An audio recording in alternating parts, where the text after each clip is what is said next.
मुंबई में बीएमसी चुनाव 2026 जैसे जैसे नज़दीक आ रहे हैं, सियासत का पारा आसमान छूने लगा है।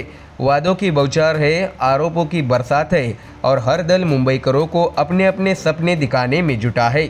एक तरफ मनसे और शिवसेना यूबीटी के युवा चेहरे अमित ठाकरे और आदित्य ठाकरे मुंबई के भविष्य का ब्लूप्रिंट पेश कर रहे हैं, तो दूसरी तरफ उप मुख्यमंत्री एकनाथ शिंदे के नेतृत्व वाली शिवसेना ने इन वादों पर सीधा सवाल खड़ा कर दिया है। शिवसेना महासचिव राहुल शेवाले का आरोप है कि दोनों युवराजों के वादे सिर्फ भाषणों तक सीमित है, जमीन पर उतरने लायक नहीं। उनका कहना है कि मुंबई महानगर पालिका के अधिकार सीमित है और जिन योजनाओं की बात की जा रही है उनके लिए राज्य सरकार और केंद्र की मंजूरी जरूरी होती है। यानी सवाल ये है कि क्या बीएमसी चुनाव में किए जा रहे ये वादे कानूनी हकीकत से जुड़े हैं या फिर सिर्फ चुनावी जुमले हैं। तो वही इधर पलटवार करते हुए शिवसेना यूबीटी के नेता प्रियंका चतुर्वेदी ने चुनाव आयोग की निष्पक्षता पर ही सवाल खड़े कर दिए हैं। निकाय चुनाव में धांधली के आरोप, स्पीकर पर धमकाने का दावा और मध्य प्रदेश की घटनाओं पर सियासी वार, कुल मिलाकर बीएमसी चुनाव अब सिर्फ मुंबई तक सीमित नहीं रहे।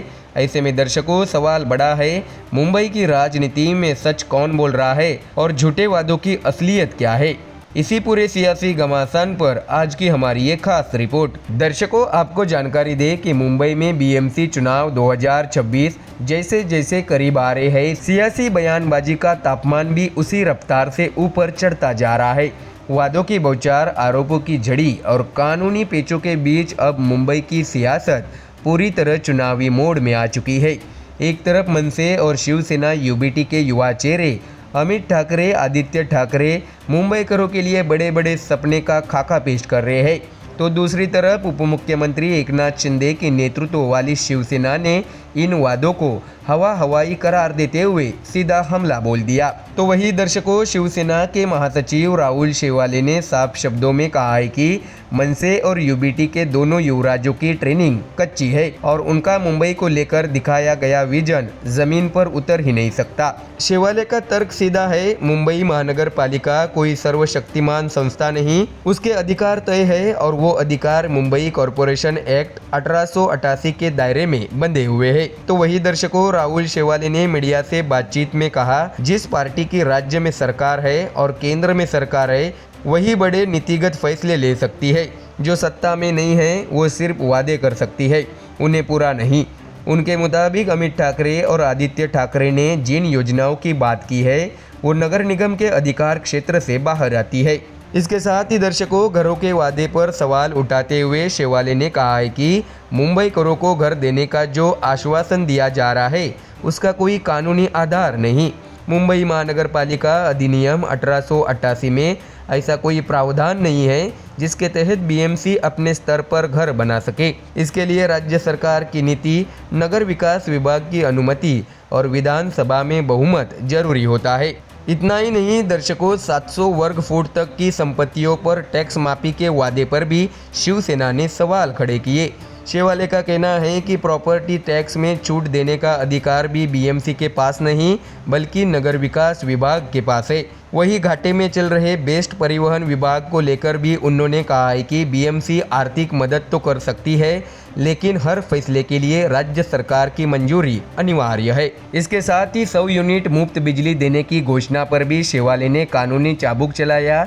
उन्होंने कहा है कि बिजली से जुड़े फैसले राज्य विद्युत नियामक आयोग के अधिकार क्षेत्र में आते हैं, न कि नगर निगम के। इसी तरह नए मेडिकल कॉलेज खोलने के लिए भी राज्य सरकार और नेशनल मेडिकल कमीशन की अनुमति जरूरी है। ऐसे में दर्शकों, राहुल शेवाले यही नहीं रुके, उन्होंने यूबीटी और मनसे पर सरकारी योजनाओं का लगातार विरोध करने का आरोप भी लगाया। उन्होंने कहा है कि लाडली बहन योजना का भी विरोध किया गया, लेकिन आज उसी योजना का फायदा हमारी बहनों को मिल रहा है और उन्हीं बहनों ने विरोध करने वालों को उनकी असली जगह भी दिखा दी। ऐसे में दर्शकों, शेवाले का यह बयान सीधे चुनावी संदेश देता नजर आ रहा है। तो वही दर्शकों, इसी सियासी घमासान में पलटवार भी तेज रहे। शिवसेना यूबीटी की वरिष्ठ नेता प्रियंका चतुर्वेदी ने चुनाव आयोग को कटघरे में खड़ा कर दिया है। प्रियंका ने आरोप लगाया है कि महाराष्ट्र में निकाय चुनाव में खुलेआम धांधली हो रही है। उनके शब्दों में महाराष्ट्र में चुनाव चोरी हो रहा है। राज्य चुनाव आयोग अंधा बन चुका है, इसे बंद कर देना चाहिए और अब बीजेपी ऑफिस से ही काम करना चाहिए। दर्शकों, आपको बता दें कि प्रियंका चतुर्वेदी ने महाराष्ट्र विधानसभा स्पीकर राहुल नार्वेकर पर भी गंभीर आरोप लगाए। उन्होंने कहा है कि स्पीकर खुलेआम धमकी दे रहे हैं और चुनाव आयोग निष्पक्षता खो चुका है। यह बयान साफ तौर पर चुनावी प्रक्रिया की विश्वसनीयता पर सवाल खड़ा करता है। ऐसे में दर्शकों, सिर्फ महाराष्ट्र ही नहीं, प्रियंका ने मध्य प्रदेश सरकार को भी आड़े हाथों लिया।